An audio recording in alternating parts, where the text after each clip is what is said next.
সোমাই গ'লতো গাড়ী ভিতৰত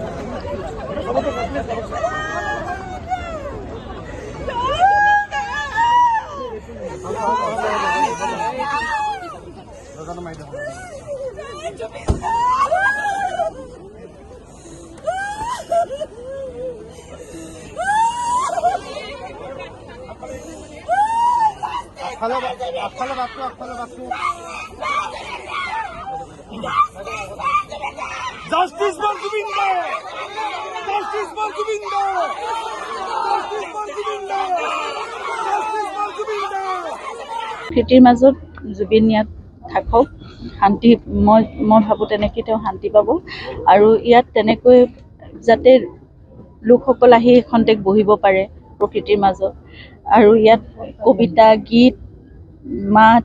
গান সকলো চৰ্চা হ'ব পাৰে, কোনোবাই ভাল কথা এটা পাতিব পাৰে,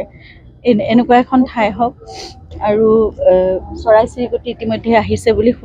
শুনিছোঁৱে, যিহেতু পিছফালে পাহাৰখনো আছে, প্ৰকৃতিৰ মাজত এনেকৈ তেওঁ শান্তিৰে থাকিব পাৰিব আৰু ইয়াত এইটো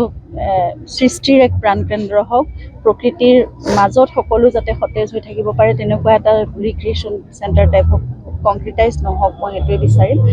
আৰু এনেই মনত কিছুমান কথা, গছ গছনি সকলোৱেতো ৰুবই ইয়াত, সকলো আহিবই, গতিকে আৰু এইখিনি ঠাইত বহু জাতি জনগোষ্ঠী একেলগে আছে। জুবিনৰ সদায় সপোন আছিল যে জাতি, বৰ্ণ, ধৰ্ম সকলো নিৰ্বিশেষে অকল মানুহ হৈ থাকক, এখন বৰ অসমৰ সদায় সপোন দেখিছিল জুবিনে, গতিকে সকলোৱে মিলি আজি এই আৱেগত উটি যোৱা এই সময়খিনিত নহয়, জুবিনক যদি সঁচাকৈ সকলোৱে ভাল পায়, মই ভাবোঁ অসমখন সদায় এক হৈ থাকক। এতিয়া যেনেকৈ সকলো সৰ্বধৰ্মৰ প্ৰাৰ্থনা হৈছে, ইয়াত সকলোৱে আহি পেলাই একেলগে বহিছে, ইয়াত সকলো ধৰ্মৰ মানুহে, সকলো জাতিৰ, সকলো জনগোষ্ঠীৰ মানুহে আহি একেলগে বহক,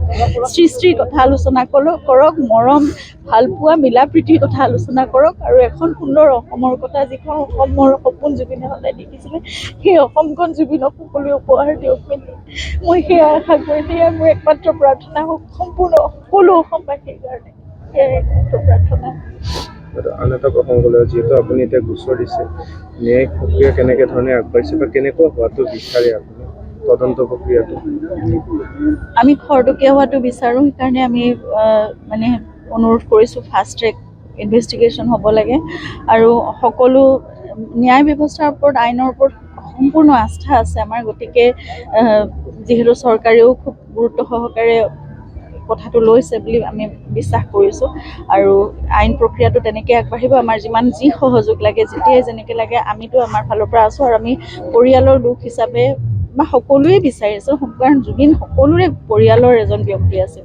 গতিকে সকলোৱে আমি বিচাৰিছোঁ যে সেইদিনা আচলতে ঘটনাটো কি হৈছিল আমি সকলোৱে জানিব লাগে, অতি শীঘ্ৰে জানিব লাগে আৰু তেনেকুৱা তেওঁৰ দৰে এজন ব্যক্তিৰ লগত কেনেকৈ এনেকুৱা এটা ঘটনা হ'ব পাৰে, যিজন ব্যক্তিয়ে নিজক সম্পূৰ্ণভাৱে উদঙাই থৈছে, সকলো আনৰ কাৰণেই আছিল, সেই ব্যক্তিজনৰ লগত অন্য কিবা ষড়যন্ত্ৰ হ'ব পাৰে, অন্য কিবা তেওঁৰ পৰা লাভ কৰিবৰ বাবে কোনোবাই কিবা কৰিব লগা হ'ব পাৰে, এইবোৰ কথাটো মনলৈ নাহে আৰু একদম নেগলিজেঞ্চ, মানে সেই ব্যক্তিজন তেওঁ জুবিন গাৰ্গ হয়, হ'ব পাৰে তেওঁ সকলোৰে ঘৰৰ মানুহ, তেওঁ সকলোৰে বাবে সকলোৱে সহজলভ্য এজন ব্যক্তি, সকলোৱে ওচৰ চাপিব পাৰে, কিন্তু তথাপিতো তেওঁ জুবিন গাৰ্গ, সেইজন ব্যক্তি, সেই ব্যক্তিজনক কেলৈ কেয়াৰ লোৱা নহ'ল, ভালকৈ তেওঁৰ যত্ন কিয় লোৱা নহ'ল, ভাগৰুৱা এজন ব্যক্তিক বাৰে বাৰে পানীলৈ লৈ যোৱা হৈছিল, লাইফ জেকেট নোহোৱাকৈ পানীলৈ লৈ, তেওঁৰ নিৰাপত্তাৰ কথা কোনে চিন্তা কৰিছিল, গতিকে তেনেকুৱা এই বস্তুবোৰৰ সম্পূৰ্ণ তদন্ত হওক, ভালকৈ হওক আৰু একদম কোনো মানে একেবাৰে পানী নসৰকা যিটো কথা কয়, তেনেকুৱা ধৰণৰ এটা নিখুঁত তদন্ত হওক আৰু আমি সকলো কথা আমি জানিব বিচাৰোঁ, অতি শীঘ্ৰে জানিব বিচাৰোঁ। আৰু এটা কথা লৈ আহিলোঁ, বহু লোকে ফেচবুকত বিভিন্ন ধৰণৰ মন্তব্য দিছে, এই মুহূৰ্তত কি অনুৰোধ জনাব? নাই, মই কেতিয়াও নিবিচাৰোঁ, জুবিনেও নিবিচাৰে যে এনেকুৱা ল এণ্ড অৰ্ডাৰ হাতত তুলি লওক, খুব অশান্তিজনক এনেকুৱা পৰিস্থিতিৰ সৃষ্টি হওক, আইনৰ ধৰণে কাম কৰিবলৈ আমি জোৰ দিব লাগিব, তেওঁলোকেও কৰিব বুলি আমাৰ বিশ্বাস আছে, আমিও সেইটো দাবীও জনাইছোঁ, আমি অনুৰোধো কৰিছোঁ, কিন্তু আমি যদি শান্তি হেৰুৱাই পেলাওঁ তেতিয়াহ'লে জুবিনৰ আদৰ্শটো ক'ত থাকিব? জুবিনেতো অশান্তিকৰ মুহূৰ্ত কেতিয়াও বিচৰা নাছিল। গতিকে সেইকাৰণে আমি সহযোগিতা কৰিব লাগিব, কিন্তু আমি আমাৰ দাবী আমি শান্তিপূৰ্ণভাৱে আমি জনাওঁ, প্ৰতিবাদ আমি শান্তিপূৰ্ণভাৱে কৰোঁ যি কৰিবলগীয়া আছে, কিন্তু ল এণ্ড অৰ্ডাৰ সেইটো হাতত নল'ব, অশান্তিমূলক পৰিস্থিতিৰ সৃষ্টি কোনেও নকৰক, মই সেয়াই অনুৰোধ কৰিম। এতিয়া সকলোখিনি যিখিনি মাংগলিক কাৰ্য হৈ আছে সেইখিনি সুস্থিৰে হৈ যাওক, সুস্থিৰে হৈ যাওক, তেওঁ শান্তি লাভ কৰক, তেওঁৰ বাবে প্ৰাৰ্থনা কৰাটো বহুত ডাঙৰ কথা। তেতিয়াহে তেওঁ শান্তি পাব। সেইখিনি আমাৰ হিন্দু ধৰ্মৰ যিবোৰ আমাৰ বা যিকোনো ধৰ্মতে যিটো ব্যৱস্থা আছে যে আমি প্ৰাৰ্থনা কৰিবই লাগিব। গতিকে তেওঁৰ সিখন পৃথিৱীৰ যাত্ৰাটো মানে সুকলমে হওক, সেইটোৱে আমি প্ৰাৰ্থনা কৰিব লাগে।